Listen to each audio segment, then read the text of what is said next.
All right, everybody, I think we can start. So thank you all for coming. This is my second time here in Austin, so I love the festival. I love everything that happens here. So it's my big pleasure to be here, and I assume that you are here because you want to understand how to reconstruct the human brain inside the lab, and that's exactly what I'm going to tell you. So I'm going to tell you how to do that, and I'm going to tell first why we do that, and what are the reasons that we do, and how can we apply that to different types of technology.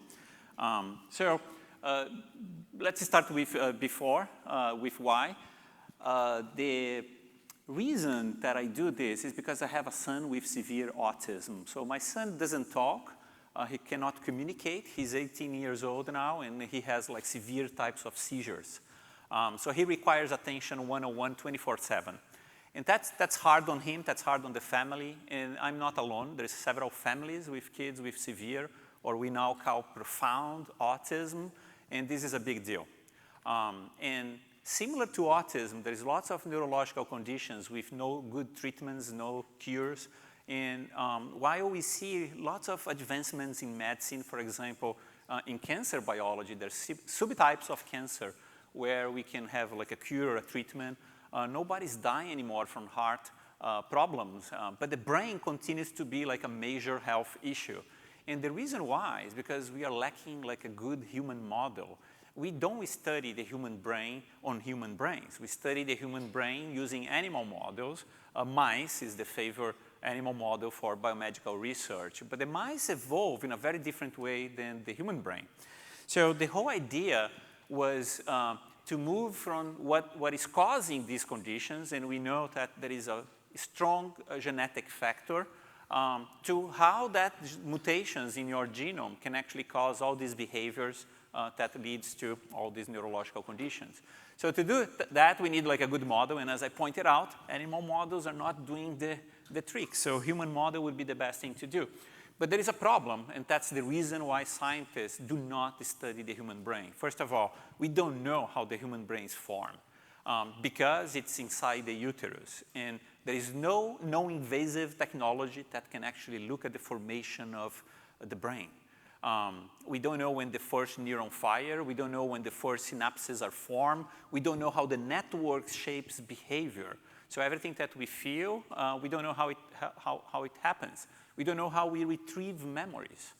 So these are all intrinsic into the brain, very fundamental questions, and we have no idea, because it happens inside the uterus. And even in the adult brain, you can say, well, let's study the adult brain. The adult brain is inside your skull. Again, we have no invasive technologies that can get into the brain, look at the specific synapses, and trace all the circuitries in there. So that's why we use stem cell to recreate the human brain. So this was a first proof of concept created by a Japanese researcher called Yoshiki Sasai in 2008. That's when I was starting my lab as well. And what he shows is that you can take stem cells, and these are the kind of stem cells that can make different tissues. We call them pluripotent stem cells because they can make all tissues in the body. And they can guide with specific factors these cells to form brain cells. And this was the first proof of concept, very difficult to reproduce. It took a while for other people in other labs to start getting their hands on.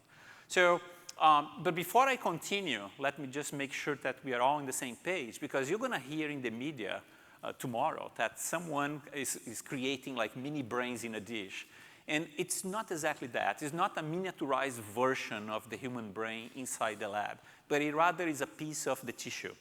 And there are limitations that are intrinsic to this technology. For example, these structures that we call a brain organoid, they are not vascularized. And that's the reason why they don't grow bigger.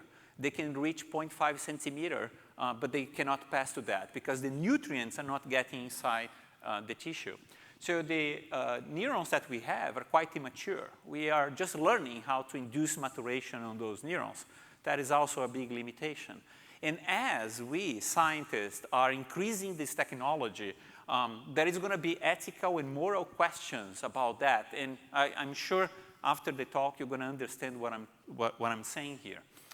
So these are limitations, but let's see what we can do with the technology that we have right now. So In 2010, we start optimizing the protocol developed by Yoshiki Sasai to create something easy that many labs in the world could do. So we simplified the protocol in a way that there is a couple of steps, and these steps are getting cells that are single cells, dissociated pluripotent stem cells, and neuralize them by adding some factors. So there are two factors that we add. One factor blocks the differentiation of all the tissues but the brain, and the other factor stimulates the differentiation of the brain cells. So when we combine those two factors, the cells neuralize and form what we call a neurosphere. So that contains lots of neuroprogenitor cells. These are the cells that will give rise to all different parts of the brain. So after that, we stimulate them to grow, and as I said, they grow to a certain point, and then they stop growing because the tissue is not vascularized. And after that, we remove these growth factors, and we let those spheres mature. And they can mature for several years. The record in the lab is about 3 years. We just couldn't continue because someone dropped the plate. It happens in science, right? The human error. But in theory, we can keep these structures for life. I mean, they should last the same as the human brain. They should last like an entire life, as long as you keep taking care of them. It's like little bonsais. You need to go there every day, check it out, clean it up, and they will continue to thrive and mature. But nonetheless, I mean, if you haven't seen it, this is Isabel, a postdoc in the lab, and she's handling like a plate with all these brain organoids in there, and each one of these white dots is one of them. These are very early stages. This is how, after like a couple of months, so they grow, you can actually see it. It's thick at naked eye. You can put under the microscope. So they go from single cells, and they can reach up to 5 million cells in there. So in each one of these, you have like roughly 5 million cells. 2.5 million neurons are in there, equivalent of a bee brain. What I haven't mentioned to you is that this technology works with any live person, meaning that I can do this using cells from you. And usually I get cells from the skin or blood, and then I reprogram the cells, and then I make these mini brains. So these are going to be avatars of your brain during development. So in a way, I'm going back in time to replay your neurodevelopment in the lab. So if I can do that with kids with autism, for example, I can compare with neurotypicals and see what goes wrong, and perhaps I could help to fix or could help to treat. So that's the whole concept, right? I mean, the way the cells are formed, this is the biggest surprise that we had in science. This is a two-dimensional representation of these organoids. On the top will be the center of the sphere. And I hope you can appreciate that some of these progenitor cells are migrating from inside out. And they do that by using cables. There are some cables in there. So these are specialized cells that helps on the migration of these progenitor cells from inside out. And as they get to the periphery, they start to differentiate and forming network and connections with the neighbor cells. If you slice one of these spheres, you're going to see a structure like that. You have a ventricular zone inside where most of the progenitor cells are there, and they migrate out forming these layers.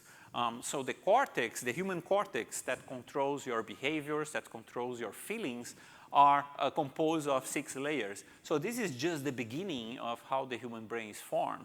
And they do exactly as we see in nature, from inside out.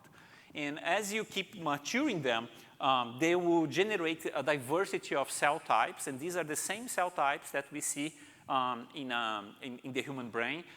If you're not familiar with this graphic here, each one of these dots is a cell. We just take one of these spheres and we explode them, and we look for the markers to tell us which cell types are there. So the pool of progenitor cells are there in pink.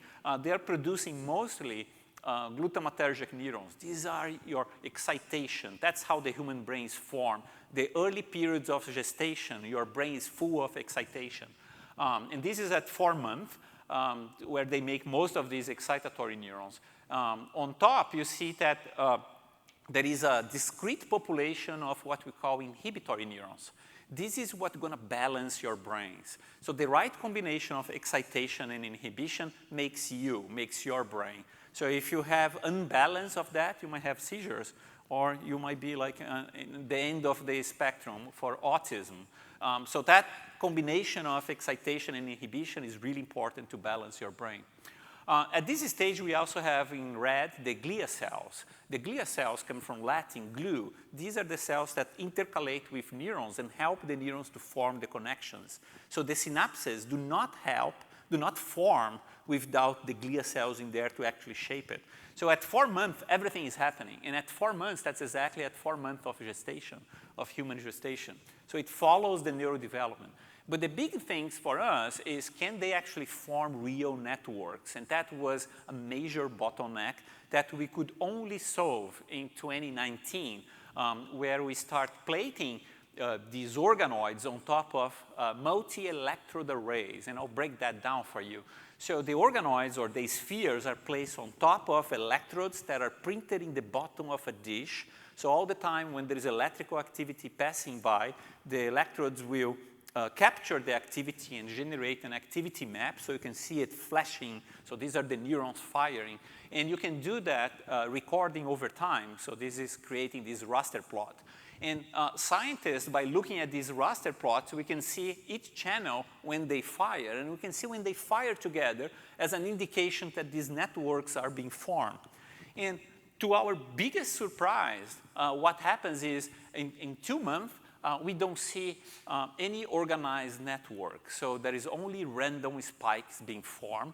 By 4 months, we start to see some level of organization. We start to see the emergence of neural oscillations suggesting that different neurons are talking to each other in different parts of the organoid. By 6 months, it is all there. It's all interconnected, but it's still very stereotyped. By 8 months, they become highly complex, and the complexity just increases from 9 months on. And I'll tell you exactly how they look like. So we run into a problem at this stage because I started by saying how hard it is to study the human brain. And when we showed that our organoids could actually make these neural oscillations, these patterns of electrical activity, the entire community started pointing out that we don't know if this is how the brain works, because nobody measured electrical activity in uterus. So we have to rely on premature babies' brains, where we place the electrodes on top of their heads, and then we could record from them.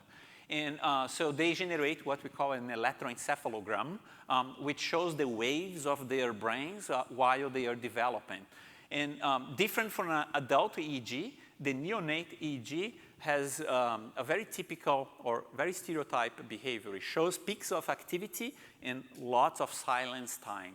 And as you grow older, as you receive input from the outside, the periods of quiescent, where the brain is silent, goes away, and your brain becomes highly interconnected. So we use that as to create like a machine learning process where we map, where the machine was learning based on the EEG, how to map the age of the subjects. And we did that with premature babies starting at 25 weeks up to post-gestation, or 35 or 40 weeks, 42 weeks, about 9 months. Once we map all the EEG, we start feeding the machine with the electrical activity coming from these structures made in the lab. And the result was amazing. The machine gets confused. It cannot distinguish between the brain, the real brain, or the brain made in the lab. So this is how they look like. The predicted age is in one axis. The actual age is the other one. The perfect correlation is the dotted line. The human brain is in black, and the organoid is in blue. Each one of these blue dots is the recording from one organoid. And although they seem more variable, they all follow the same trajectory, meaning that they are maturing, they are forming these networks in the same way as the human brain. So you can imagine, I mean, if these crazy scientists build like a piece of a human brain that now behaves like the human brain, what happens, you become news, right? And that's what happens. You become like cover of the New York Times. You create like the human brain in a dish, right? But that comes with a cost. And that's the cost of the ethical and moral issues that accompany this kind of a research. So lots of people started raising red flags. Is this ethical to recreate your brain in a dish? And we can move on to that discussion later on. But let me start saying, why do we use this for? And I guess you guys remember in 2015, 2016, there is an outbreak of Zika virus in Brazil.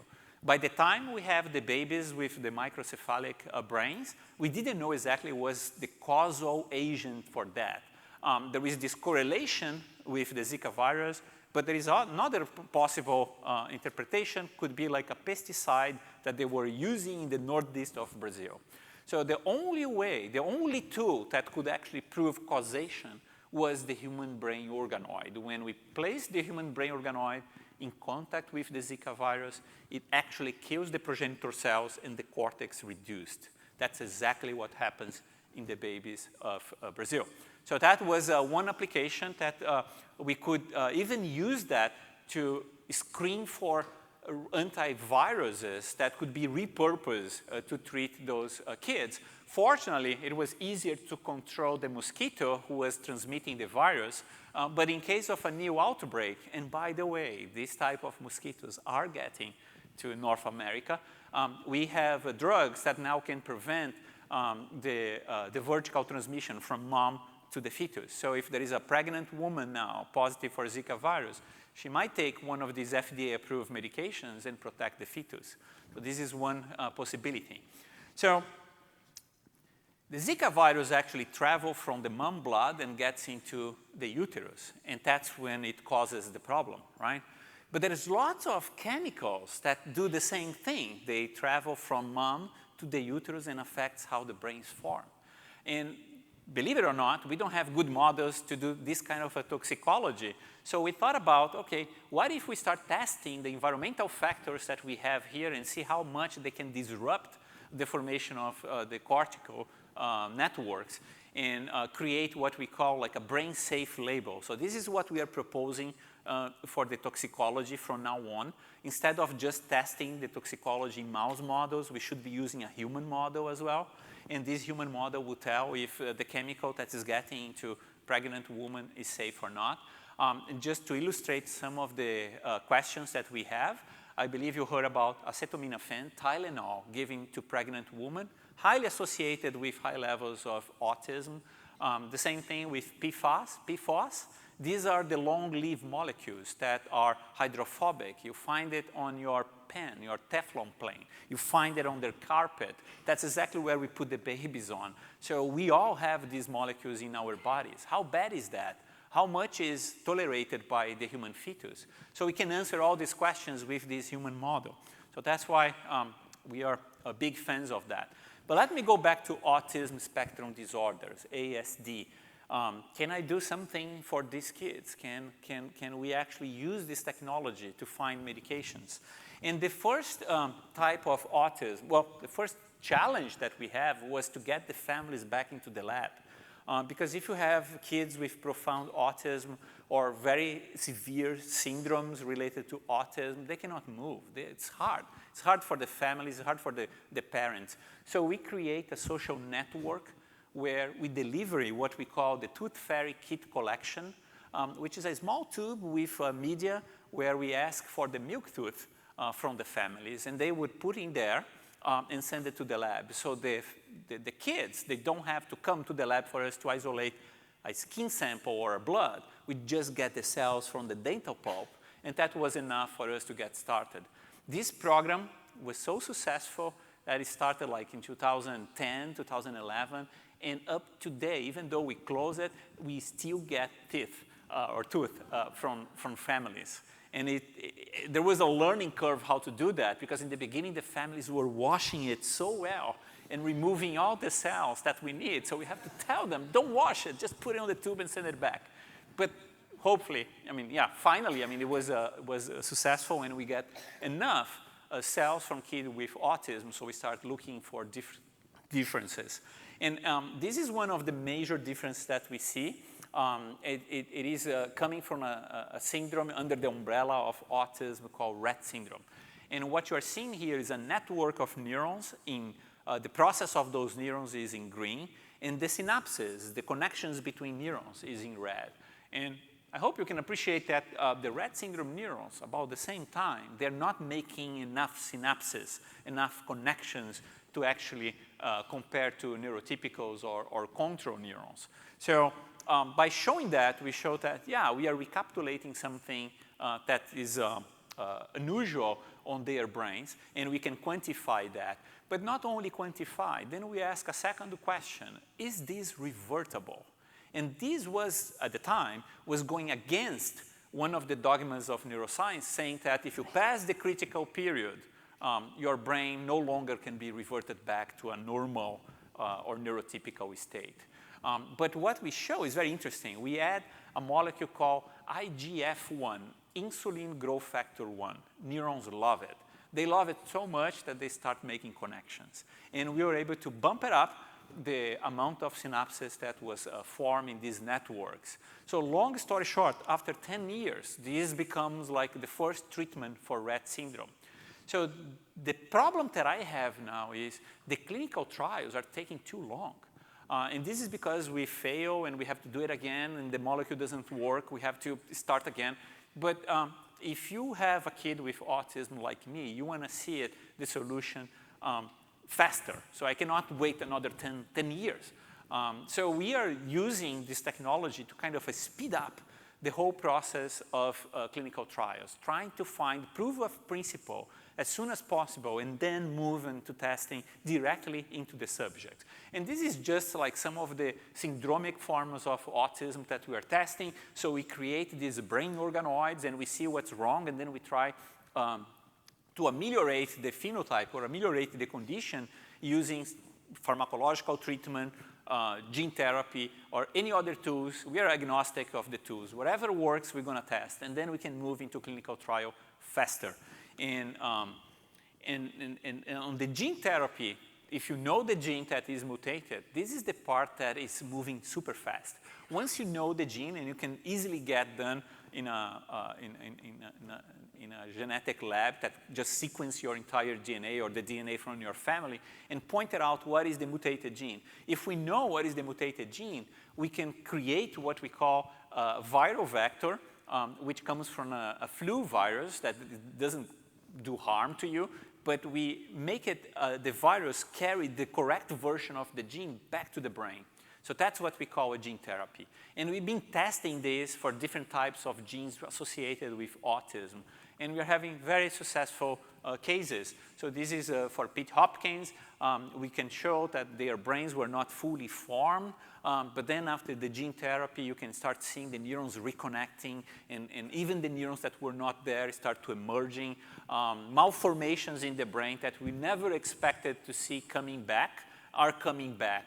So it's challenging what we know as a neuroscience, because we always thought that, well, I mean, if the cells never emerge, they will never come.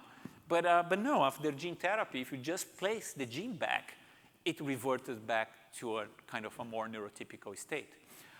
Because we are so successful, we had like a donation recently from a family from Orange County for us to start a gene therapy program here at the university, where we can go from the discovery towards the clinical trials in a single shot. And we discussed with the FDA, and as long as you have the proof of principle, yes, we are clean to go. So this should speed it up now, all the processes to get into the clinical trial, so we don't have to wait another 10 years like we did in the first time. All right, so remember when I mentioned that when we make these structures in the brain, they follow neurodevelopment. So if they are a 4-month-old organoid, they are equivalent of a 4-month-old organoid, they're equivalent of a 4-month gestation. So the model is so good that it follows exactly the neurodevelopment. But sometimes we can't wait. Sometimes we want to know what's going to happen to that kid when it becomes 18, when it becomes 25, when it becomes 80 years old. And I've always been looking for ways to age the brain cells or these brain structures in different ways. And one thing that we never did was to stimulate them. So once we grow these organoids, we put them in an incubator, and they stay there. No sensory information. But after 6 months, this is not what happens to your brain. So you're born, and open your eyes and start receiving all the sensory information from the environment. So we start thinking about, what if we start plugging things in the brain? And I got the idea from my kid, actually, because Ivan, my kid, what he does, he starts combining pieces of stuff in the house to create what we call sculptures. And he's getting good at that, and now these are 2 pieces. Now he finds that if he uses like a rubber band, he can plug more things together. And I found it so beautiful, so we just keep taking pictures. And I thought, well, but maybe he has a point. Maybe we need to plug sensory information in the organoids, and that's how we can mature it. And so I'm going to show you like some of the stuff that we're doing for the eye. So the same way that we can create the brain, we can create the eye. And this is like a 3-way organoid where you have a retina organoid, we have a thalamic organoid, because that's where the projections from the eye pass through the thalamus before it reaches your cortex, and you have the cortex. And you can visualize the different pieces because we place fluorescent reporters so we can see it. So these structures are now maturing in the lab, and you can see a very nice photoreceptor in there, and all the axonal projections passing through the thalamus and reaching the cortex. So once we have this kind of a structure, we can start giving them visual cues. We can start stimulating them. And so that's what we do in the lab. We have this kind of a tools that keeps blinking different frequencies and intensities in these structures while we record from the cortex. So can they see something? Can those structures made in the lab see something? So we did that in 2 different ways. The first way was with my colleagues, Dugil and Anna Devour. What we did was we removed the visual cortex from an animal, and we replaced with this structure from humans. And once we remove the visual cortex from the animal, it cannot see it, right? You present visual stimulation, and the animal cannot see it. But now, once I replace with the human tissue, start seeing again. So the animal is seeing the world using human neurons to recreate their network. So that's a proof of principle that the visual system can be recreated. But what about in a dish? Can those things see in a dish? So what we did was, again, the same thing. I mean, we stimulate from the bottom while we record from the top. And because we are giving like different frequencies and intensity, we keep looking for when these mini brains or these organoids react to the right stimulus. And it's so funny because there are certain things that they don't react at all. We keep like stimulating, they don't do anything, but there are certain frequencies that they react. Some people in the lab like to call that a reward. I don't like that because I don't know if they're liking or disliking it. I just call it reacting. So they are reacting. And as they react, we see something very interesting happening. We see that some of the synapses are becoming stronger and stronger and forming like the right circuitries, and other synapses are being eliminated. So this is the basis of neurosciences. This is the basis of learning and memory. That's what we call LTP and LTD, long-term depreciation, long-term potentiation. And these structures, man-made structures, already show that. All right, so if we can give them like sensory information, can we use that to become part of artificial intelligence? So this is another thing that we could perhaps use these networks, and we call them organoid intelligence. So we are using how the human brain computes to create a different form, a different type of AI. And so there are many reasons to do that, but mainly because the human brain is primed to learn, and we learn in a different way. So everything that we know about learning happens after we are born. So that's how we study learning in humans. But humans are born with tons of genetic information encoded in our DNA on how to intuitively learn things. And we want to learn how the human brain learns. So we are preparing experiments to do that. So this is how AI learns, right? So it requires training, tons of energy to train things.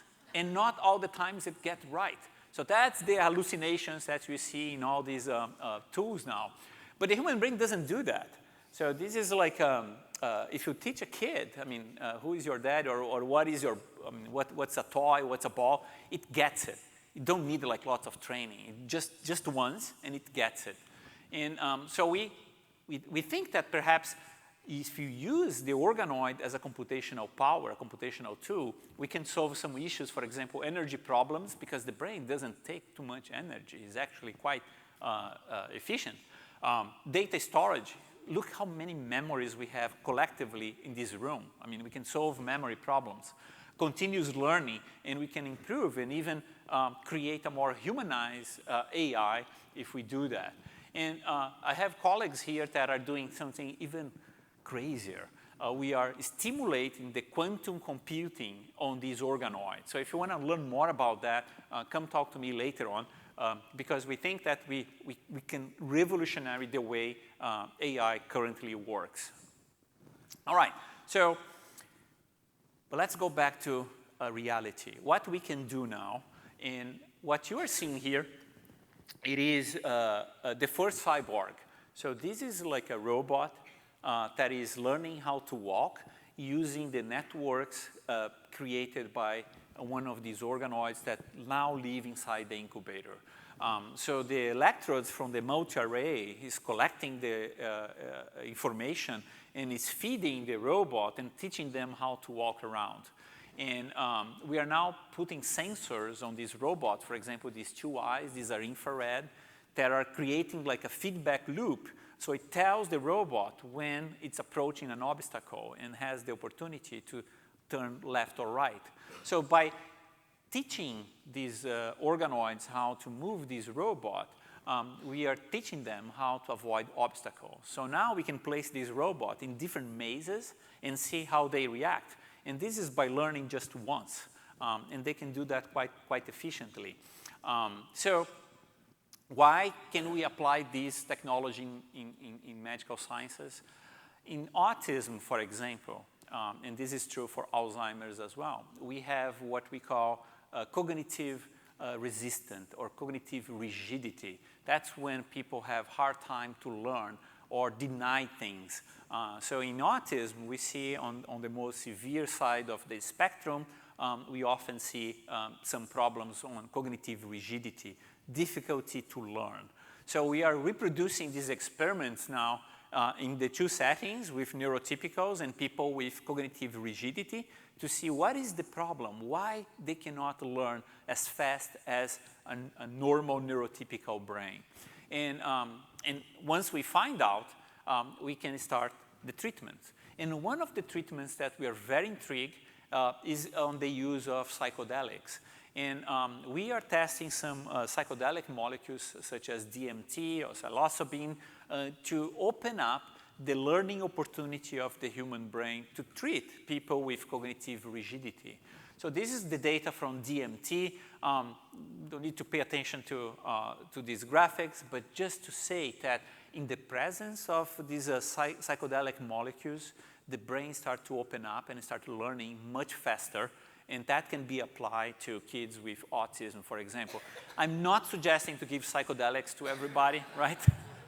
There are a different class of psychedelics now that can be created without the hallucinogenic effect, although that might create other problems, but it remains to be seen. But there are lots of LSD molecules, for example, that doesn't keep you high, but allows for your brain to have this possibility of learning again. And these are the type of therapeutics that we want to see moving forward. So there's another part of the lab that wants to understand why the human brain is so unique. And I have this question since I was a kid, because I was always seeing like the other animals and how they behave. And we humans are so different. I mean, we move around the world, we change the world, and this has to be what makes our brain so susceptible to some of these conditions. You don't see autism in animals. You don't see Alzheimer's in animals. Even chimpanzees that has been observed in the wild or in zoos for a long time, they don't show signs of Alzheimer's or dementia. These are things that are human specific. And to get into the bottom of why what makes us human, we decided to compare ourselves to our close relatives, the Neanderthals. And different from the Neanderthals, who in a very large period of time that they were here on Earth, we, in a very short period of time, moved from stone tools to all this technology that we become used to. So if they have about the same size of a brain of us, if they're so similar to us, why have not the Neanderthals create all these type of technologies? And they have all the time to do it. So I think you can see where I'm going. Oh, this guy's going to make brain organoids from the Neanderthals. The problem is there is no Neanderthal cells. We can get their genome, but we cannot get their cells. The cells do not survive all that time. But we have a genetic hypothesis, which is we, modern humans, we accumulate mutations in our DNA that make our brain so special. And if we can find those mutations, we can probably understand how evolution creates a brain that is so unique like ours. And so we scanned the human genome looking for regions that are different between us and the Neanderthals, and we end up with 61 genes. The human genome contains 25,000 genes. There are 61 genes that are different between us and the Neanderthals. Among those, there are genes that are related to bone mass and muscles, and of course that matches with the fossil records. But there is a couple of genes that are quite interesting because it affects neurodevelopment. And one of them is called NOVA1, and it's a master regulator of neurodevelopment. It happens very early when your brain is being formed and affects how you orchestrate your balance of excitation and inhibition, for example. So since we cannot have the Neanderthal brain, we can edit the human genome to carry the Neanderthalized version of the NOVA1 gene and see how those organoids will behave. So in a way, it's resurrecting an ancestral, resurrecting an extinct genetic variant that nobody has here, but we can place that inside one of these organoids, and we can look at them, and they look different. They actually have this popcorn shape, suggesting that the migration of the cells happens in a different way. But more interesting, when we analyze the electrical activity of these networks, we see that the Neanderthalized brain organoid matures way faster. So it matures 10 times faster than us, than normal humans. But there is a price for that maturation. It is a lower level of complexity. So you increase the maturation, but decreases complexity. And in the beginning, I thought that this was counterintuitive. But now looking at baby chimpanzees, they outsmart human babies because they have this faster maturation. So this mutation in this NOVA1 gene slows down human maturation to a point that generates more complexity. And we think this is the basis of modern human conditions, is the fact that we slow down human development. All right, so if I can use genome editing technology to look into our past, to resurrect ancestral mutations, can I use to look into our future? Can I recreate a human brain that never existed? Can I create brains that are resistant to Alzheimer's, that are resistant to dementia, right? So these are the things that we are doing in the lab. And one of the projects is also to create a human brain that is resistant to cosmic radiation. And we do that by adding a gene called DO-SUP that comes from a tardigrade inside them so they can become resistant to cosmic radiation. And this is the kind of a project that took me to collaborate with NASA and grow the brain organoids at the International Space Station. So we have like several missions now. We call them payloads. And it works like that. So first of all, why NASA is interested in that? Well, because if you have long-term astronauts, when they come back to Earth, they are all messed up. I mean, all the different tissues have a very systemic problem because they seem to age faster in space. And this is a big problem if you want to go to Mars, for example, which is a goal of NASA, is to go to Mars, right? How the human body will cope with that, how the human body will adapt to microgravity or to this space environment. And this is the data from NASA. This is just on human cognition. So it's a project called the NASA Twins Project, where you have 2 astronauts. One stayed at the space station for about a year. The other one was the ground control. And after 1 year, they compare the different tissues, but this is measuring human cognition, learning, capability of reaction, memory. And this graphic shows pre-flight, during flight, and 6 months post-flight. And basically tells that even after 6 months post-flight, the cognition of the astronaut is really lower compared to the normal controls or even his brother, suggesting that something happens in the brain that affects the way cognition normally behaves here on Earth. And is dramatic. There's something really bad happening on the brains of astronauts. And we need to figure this out if we want to have like interplanetary colonization. So the experiment that we do is the following. This is just a summary of one of the experiments. We grow these brain organoids in San Diego. We use like an autonomous box. I'll show you in a minute. And then we go to Florida to the Kennedy Space Center, where we assemble everything. And then we place that into a Falcon 9, the SpaceX rocket. And we ship it to the International Space Station. They stay there for about 30 days. And after that, we put back on the Dragon capsule and splash down the ocean, go with a little boat, collect it, and bring it back to the lab. So this is the type of payload. We have all the organoids in those tubes in there. It's the size of a shoebox, contains the battery, all the microfluidic chambers to keep these organoids alive. So it really doesn't require too much for an astronaut. The only thing that the astronaut has to do is really to take our box and plug inside one of these cabinets at the International Space Station. As soon as it's plugged in, I can actually see it from my laptop. We have the last payload coming back in last December, and I was on the beach just checking out. But yeah, come back, good, nice. So this was all very exciting. But what did we learn from these missions? What happens to the brain cells when they come back from space? And this was a big question because it's affecting astronauts' brains. So we learned that, yes, we see this accelerated aging after 30 days. And it's not linear. It doesn't happen in the same way that happens on Earth. There are some molecular clocks that are hitting 10 years, and there are some molecular clocks that are hitting 80 years. So there's whole messed up at the molecular level, and we want to understand why. Because it's a new phenomenon. We call it space-induced neurosenescence, or SINS. So we can distinguish from the normal aging that happens here on Earth. It is something that happens in a very compressed time. In 30 days, you are showing signs of a very old brain. And we see that at the molecular level, at gene expression level, so we are starting to learn how this phenomenon actually started. And I'll show you one example of how can we use that, not only to help the astronauts, which is really good, but to bring back hope here on Earth.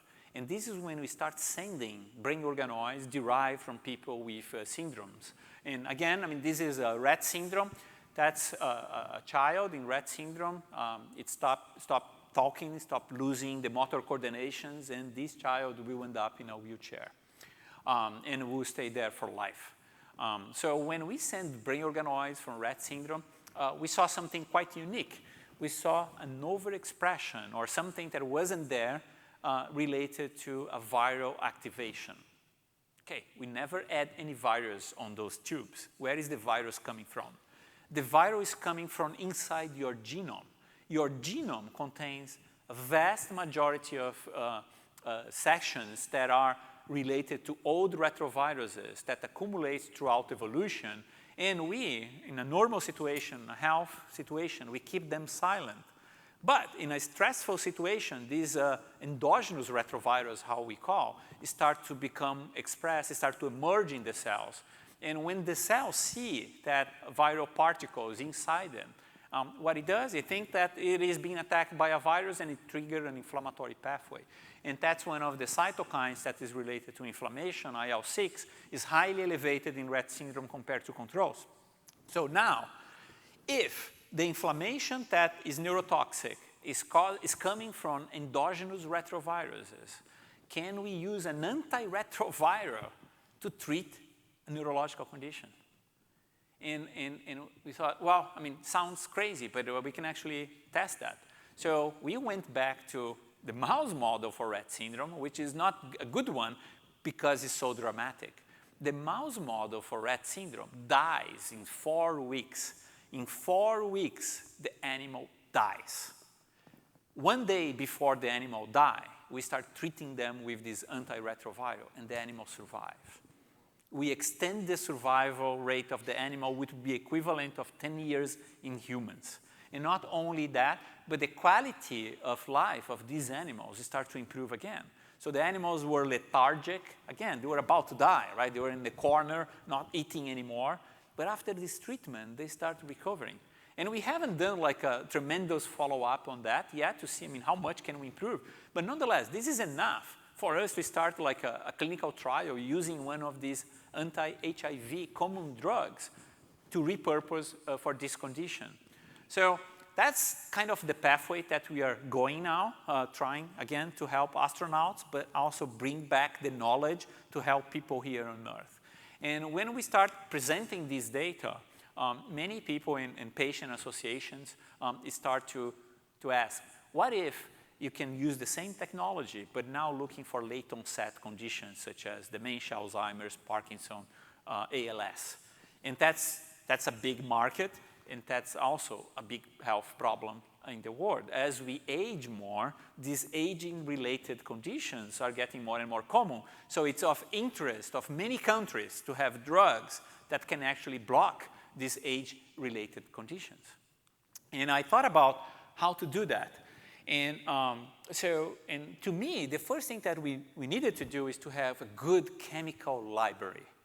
And that when, for a short description, I was going through an emotional, professional, personal crisis when I first started dealing with the shamans in the Amazon and started getting like exposed to ayahuasca and other medicines from the forest, and I started talking to them and learning what they do.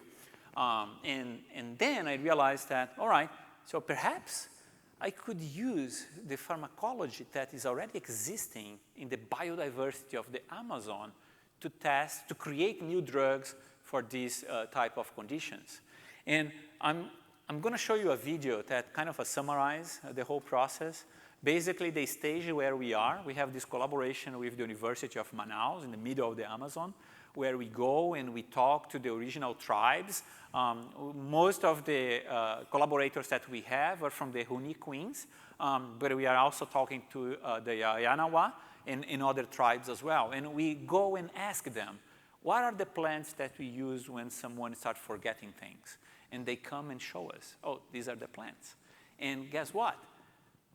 Nobody knows about those plants. So it's totally unknown. Actually, I remember now when I was in college taking like biology classes, all the professors, they were saying, oh, don't even think about using these molecules because it's so complex, so complicated, and nobody knows exactly how they work. So we were disencouraged to study the biodiversity of the Amazon. But I wanted to go back and to my oranges as a Brazilian and actually go there and trying to see if there is something we can do it. And just for the records, we are doing that in collaboration with them. If any of this medicine actually becomes a drug, and royalties will go back to the protection of these tribes and to the protection of the Amazon. Thank you. Thank you. There was a problem, right? Because when you go to these tribes, not everybody knows about these plants. It's really the old shamans who actually have the knowledge. So the first thing that we need to do is to learn from them. And to do that, we are recording all the process, when they choose the leaves, when they choose the plants, how they create all this brew. And we even place like EEGs on their brain so we can record what they're thinking, what they're focusing on while we do that. And then some of these plants are not easy to find, right? They are always spread into the Amazon. So how are we going to learn that? So we create like a small chip and we place that inside a biodegradable origami robot that we spread out through the Amazon, and they have sensors that can locate the plants that contain neuroactives. And they tell us the location, so we can send members of the tribe to go there. They collect some of the plants, and they replant more. So we preserve the niche, the same location where we found those plants. So we bring to the lab, we purify those molecules.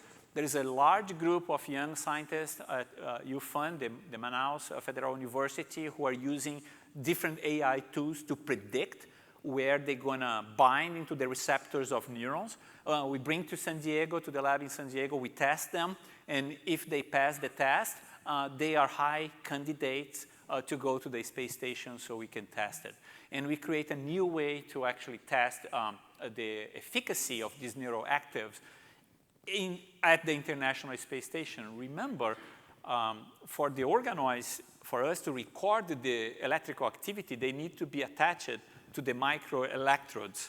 Well, in space, there is no gravity for them to fall down in the electrodes. So we have to be creative and rethink the way to do that. So this video, we actually show that. This is the video that has sound. All right.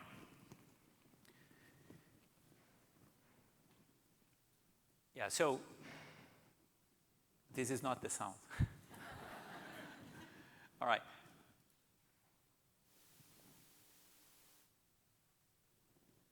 Do you want me to go back?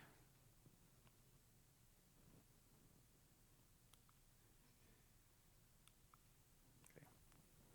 Can I?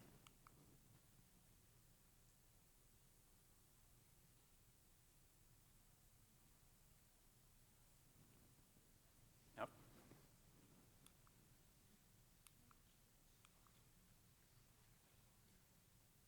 All right, we can just let it run. I'll explain what's going on. So the idea is that we are focusing for this specific project on Alzheimer's organoids. And I'm going to show you some of the contact that we have these original tribes. So these are some of the places that we go close by Manaus.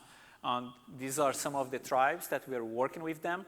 By the way, this is guarana. It looks like an eye. I like it because it has lots of neuroactive compounds never studied before. We just know the one that keeps you awake, but there's tons of other molecules in there. So these are the plants that contains the DMT. These are the things that they do. So they don't only collect and make a tea. There's lots of things. So this is the EEG cap that we are placing on them so we can measure how they do it. This is the tiny origami robot produced in Japan. We create like a swarm that flies to the Amazon. We tried to parachute them, but they were getting into the trees, so it didn't work. So for a while, they just fly through, and they have this AI recognition that tells exactly when are the plants. So once we collected, purify at UFUN, these are like checking the docking on the neuronal receptors. Bring it back to San Diego. We are testing those into the brain organoids before they go to the space station and making sure that they are working as supposed. And again, I mean, this is the project that will go into a SpaceX rocket, go to the space station, and I'll show you exactly how we prepare to measure that. It's inside a cube like that. Each one of these cubes contains many pieces. The pieces have like a tower that contains microfluidic chamber. Now the electrodes are squishing the organoid so we can measure the electrical activity while they are in space, and we can inject the neuroactive drugs to see how much they become neuroprotected or not. So we can visualize all of that in naked eye, but you can also have three-dimensional microscopy to see even neurons inside of the network, how they are behaving there. So we think that this is a kind of a project that we cannot do it using like a single box, the autonomous box. It requires an astronaut to do it. And we have been in touch with different astronauts, but the problem is that it is almost like asking someone to perform a neurosurgery in someone by just telling them what to do. It's very hard for an astronaut to follow the instructions for Earth for them to do. And because of that, we are teaming up with other nations to create the first cohort of scientist astronauts. Yeah, so we want to make the scientists, the astronauts, to go to the space station or other platforms and actually perform these experiments by themselves. So we don't have to train an astronaut, spend so much time to do that. And applications for that goes for more than like just drug screening, which I show you, but rejuvenation, regeneration, and even understanding health aging. If we can do that, I think we are in really good shape. And I'll finish here with one of the donations that we received from Dennis Sanford to UCSD to create the new institute that we have. And this Space Center is part of this new institute. And I'll end with like a futuristic view of the first scientist astronaut at the space station growing these brain organoids to treat all these neurological conditions here on Earth. These are my funding agencies and members of my lab, who are so many to mention here. And I would like to invite you, if you want to continue this discussion, my team, are hosting a happy hour that is going to happen on the 10th, and you are all welcome to join. Thank you very much.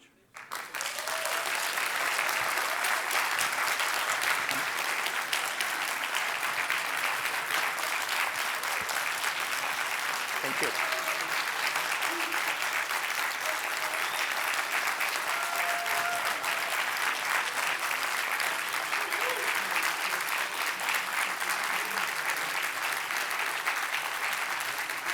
Thank you, guys. We might have time for one or two questions. If someone has like a burning question, I'm happy to. The microphone is here. Thank you so much. This was amazing. I have one question, because you work with the indigenous people there, and I was thinking, have you ever considered using traditional Chinese medicine knowledge, which is already 1,000 years old, which maybe also... You are right, and now, I mean, I feel that this project is becoming so much international. So I just had like, I presented like the data from Saudi Arabia, and they said, we want to do the same thing with the coral reefs. So they are losing the coral reef, is bleaching there. So they are collecting samples to extract the biomaterial from these coral reefs, because I mean, once they're gone, it's gone, right? And they think that this might be like a nice project to do the same thing. So Chinese medicine and other medicines that we modern scientists have been ignoring for so long, and they already know that it works. So it's just a matter of finding the mechanism of action so we can leverage that. Yeah, so it's the combination of ancestral knowledge with the modern science. That's what I want to do. Yeah. Hello, and thank you so much for the presentation. I was curious, everything you presented or like most of what you presented, has to do with rehabilitation or fixing any issues or addressing a lot of the diseases we see every day. Are you doing any research that has to do with like enhancing cognitive abilities, adding what's possible, thinking about the future? I'm curious about that. Yeah, so we do. This is a top secret, by the way, but but we do. Yeah, so part of the evolutional aspect of the lab is to create brains that never exist. Even the format of the brain we can change, and that might create brains that compute better.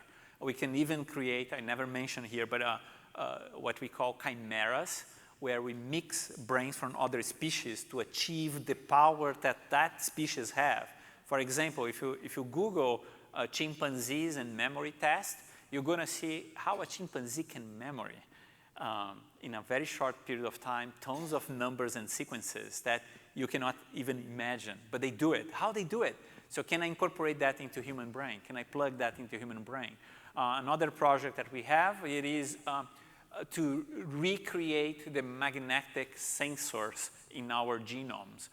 At one point in evolution, similar to whales and other animals, we had that, but we lost it. It's all mutated in our genome. So I'm reconstructing that to create a brain that can sense magnetic fields. Yeah, so we are on that. I have two questions. The first one is, have you tried conglomerating the organoids to get to some point where there's consciousness, and then using that as a vehicle for experimentation? And then the second one is, have you used AI to accelerate or not have to go into outer space, just do it through use of AI? Yeah, so I will start with the second one. Yes, this is very intriguing. We are trying to apply all the AI tools to see if there are pathways that we can manipulate to accelerate aging. So far, everything that we try has a detrimental consequence. So you can accelerate, for example, synaptogenesis, but the neurons will die earlier. So we haven't found the balance yet. And it might be that's not possible, because evolution probably tried that for millions of years and also couldn't do it.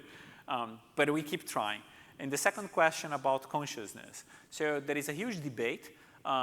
It might be that the organoids that we have, even though they're not connecting with a network, they might already be conscious.